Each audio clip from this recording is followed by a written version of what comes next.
Édition spéciale sur i24 News. On va tout de suite écouter la conférence de presse des responsables d'Air France qui sort de leur silence après cette alerte à la bombe à bord d'un avion de la compagnie. On écoute.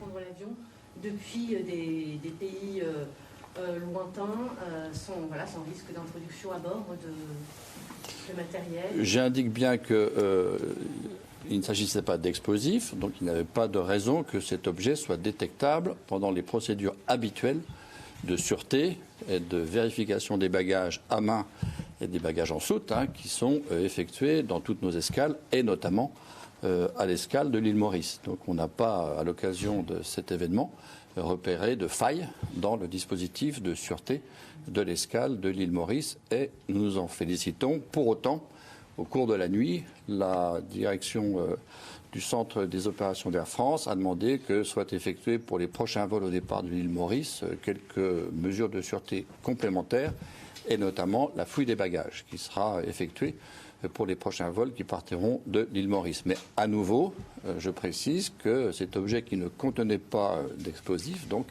n'avait pas de raison d'être repéré lors des procédures normales de sûreté et de check des bagages au départ de l'île Maurice. Uniquement l'île Maurice ou il y a d'autres pays du coup qui vous semblent judicieux de... Non, alors cette mesure spécifique a été décidée cette nuit compte tenu de l'incertitude que nous avions quant à la nature exacte de l'objet. Nous allons la maintenir à l'île Maurice pour les prochains vols, mais pour le reste, nous continuons dans l'ensemble de nos escales, y compris nos escales dites sensibles, d'avoir des procédures qui peuvent être renforcées d'ailleurs selon la nature des escales en matière de vérification des bagages en soute, naturellement, et des bagages à main. Les passagers sont rapatriés quand? Ils reviennent quand en France, tous les passagers? Les passagers devraient revenir dans les prochaines heures. Il y a un avion qui devrait partir de la Réunion et qui devrait arriver à Mombasa et emporter ensuite nos passagers vers Paris. Donc il devrait y arriver dans la nuit ou demain matin. Est-ce qu'un insuspect est interrogé à l'heure actuelle? Pour l'instant, on n'a pas de nouvelles précises de la part des autorités kenyanes s'agissant des suites juridiques qui seront données à la suite de cet incident.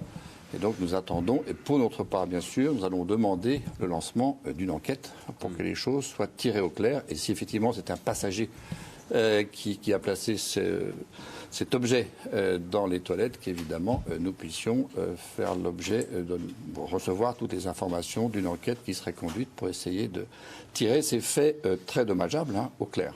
Il y a eu de la panique parmi les passagers ou parmi les... Écoutez, les informations qu'on a eues et que la relation entre l'équipage et les passagers est restée extrêmement bonne pendant toute la durée des opérations, notamment le débarquement des passagers à Mombasa.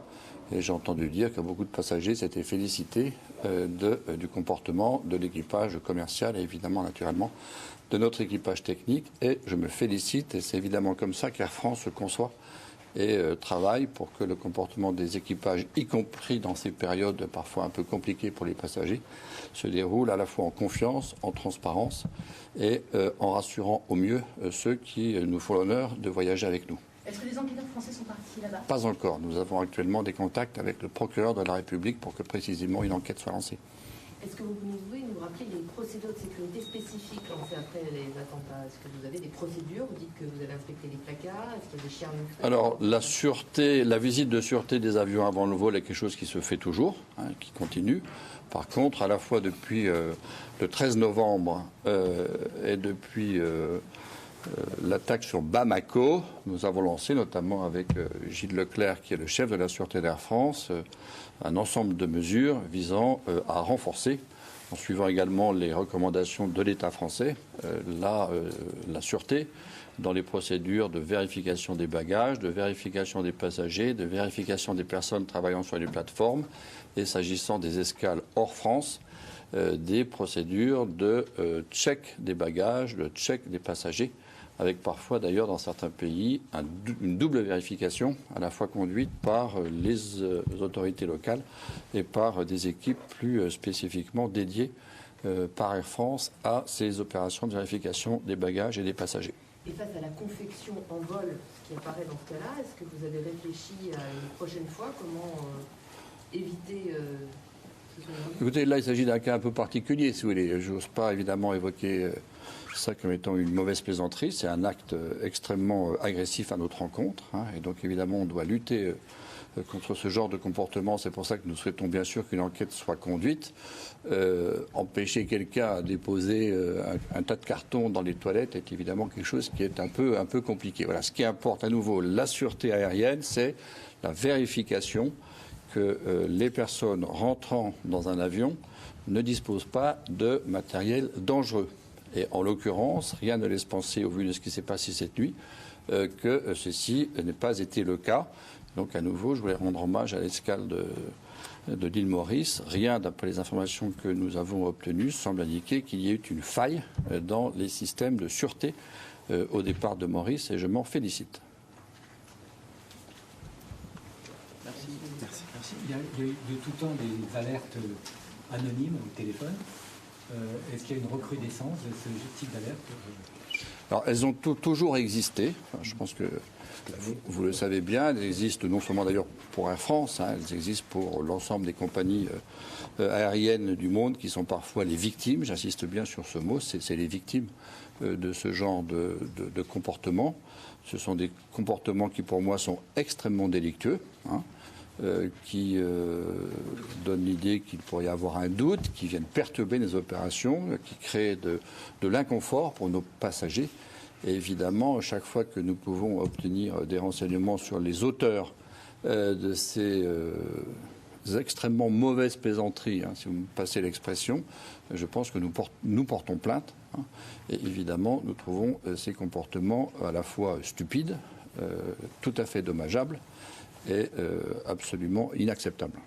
Et vous avez évoqué 3 alertes à la bombe. Alors, il y a eu 3 alertes à la bombe sur le sol américain, et il y a eu cette alerte à la bombe cette nuit sur le vol provenant de Maurice. Pas d'autres à ce stade, au cours des 15 derniers jours, c'est les 4 opérations, mais c'est déjà beaucoup, dont Air France a été victime. C'est beaucoup pour Air France. Écoutez, c'est extrêmement désagréable. Le moins il y en a, le mieux c'est. Et à nouveau, ce sont des comportements stupides, inacceptables, et qui n'ont aucun sens. C'est rare que ce soit aussi rapproché un petit peu. Non, je ne peux pas vous dire. On n'a pas établi de statistiques extrêmement précises. Et s'agissant de 4 cas, je n'ai pas de commentaires spécifiques à faire. Merci.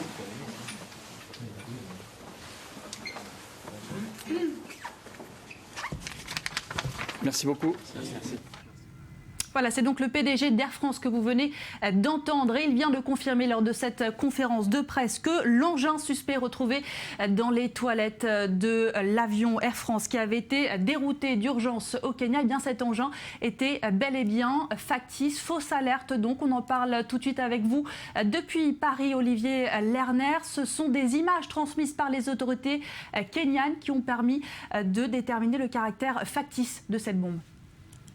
Oui, alors le PDG d'Air France qui s'exprime cet après-midi, d'ailleurs c'est assez rare, il faut le souligner, Frédéric Gagé ne vient pas comme ça devant les caméras en conférence de presse tous les jours, c'est dire s'il attachait beaucoup d'importance à préciser les choses avec quelques informations essentielles, quelques informations très importantes. Il a décrit cet objet qui semblait donc être une bombe, en tout cas, il a confirmé que c'était une bombe factice composée d'un ensemble de cartons, de feuilles de papier avec une sorte de minuteur de cuisine. Il a donné aussi cette autre information très importante, le président directeur général d'Air France.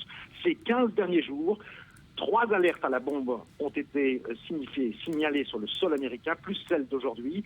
Ça fait beaucoup pour ces 15 derniers jours. Enfin, le président directeur général d'Air France précise que c'est un acte agressif à l'encontre de la France, à l'encontre d'Air France, et que bien sûr la compagnie française, Air France avec KLM bien sûr, va porter plainte parce que ce PDG aujourd'hui, très remonté, très vindicatif, très en colère aussi, et remercions bien sûr l'équipage qui a fait preuve d'une extrême clairvoyance, ne veut pas laisser passer la moindre menace sur la compagnie aérienne française. Voilà, notamment parce que le contexte est très tendu et chaque menace est prise au sérieux après les attentats de Paris.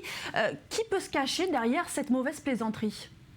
Alors ça, pour l'instant, Daniel, je ne peux pas répondre à cette question. Bien sûr, on pense à Daesh, à l'État islamique. Bien sûr, après cette vague d'attentats en France et puis aux États-Unis, c'est quasiment pas tous les jours, mais enfin, on considère plusieurs fois par semaine, il y a des menaces d'attentats, il y a des attentats en Europe, des menaces d'attentats en Europe, des attentats aux États-Unis. Donc bien sûr, tous les regards se tournent vers l'État islamique, mais pour l'instant, aucune revendication. Merci beaucoup pour toutes ces précisions en direct de Paris. Olivier Lerner, si vous nous rejoignez sur i24 News, vous l'avez entendu en direct sur notre antenne, cette conférence de presse du PDG d'Air France qui s'exprime. Et c'est une chose rare après cette alerte à la bombe qui est donc survenue dans un avion qui assurait la liaison Maurice-Paris. 459 passagers qui avaient été évacués d'urgence pour une mauvaise plaisanterie. C'était donc une fausse alerte, une bombe factice qui a été retrouvée à bord de l'avion. Une menace qui avait été prise très au sérieux par les passagers. Écoutez ce témoignage recueilli par Europe 1.